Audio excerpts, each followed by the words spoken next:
Was livid. I told her she had no right to invite her entire school to my house without even asking me first. We got into a big fight about it. Then she told me what she thought of me. NGL. I was sort of devastated to hear this.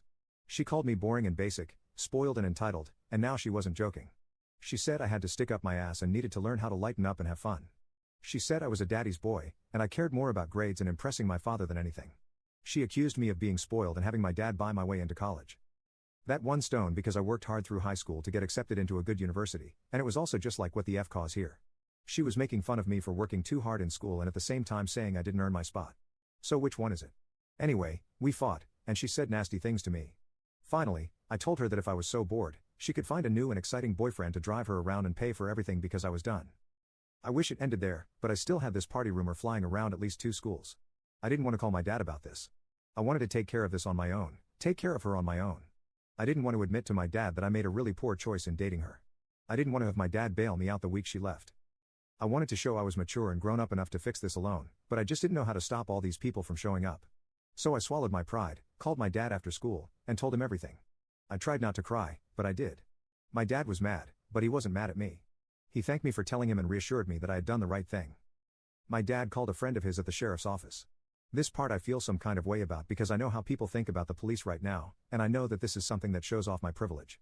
I doubt this would have happened for many other people, but the sheriffs told her they'd post a deputy on our block over the weekend. My dad also sent me a pair of bodyguards for the weekend to ensure no one tried to break in.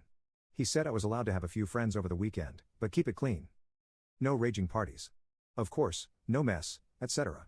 You know, standard parent stuff. That week, a few of my close friends stayed with me after school while I cried about all this, and they helped me spread the word that there was no party. Friday came along, and a few of my friends came back home with me after school. We decided we'd do an 80s movie night like I mentioned and put Ferris Bueller on the list. We closed the gate and put up a sign that there was no party. Private security showed up, like my dad said, and we bunkered down for the night and watched many 80s movies. A few people did show up, but they were chased off by the locked gate and the deputy hanging out on the block. We were able to dissuade most of them from showing up. I don't know how many because I stayed inside with my boys playing games and tried to ignore anything happening outside.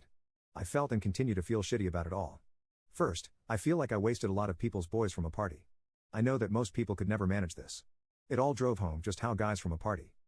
I know that most people could never manage this. It all drove home just how privileged I am and, honestly, how my ex was right that I do live in a different and sheltered world from everyone else. And then there's the murder of my social life, lol. I'm single now with no date to prom, and I caught a lot of poop from a lot of our mutual social circle over this. I've been called spoiled and basic, snitch. Even some of the kids in my school were disappointed. I know many kids in my school who will or have thrown ragers in their parents' houses. So even among some of my friends, I was expected to do so. So besides my closest friends, I'm pretty much a pariah now. But whatever, in the end, I have 2 months left till graduation, and then I'm out.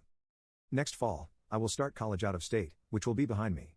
After all this happened, I told my dad how the weekend had gone. I teased him and said, "Wow, Dad. You will go to really great lengths to protect your stuff." And he said he wasn't protecting his stuff.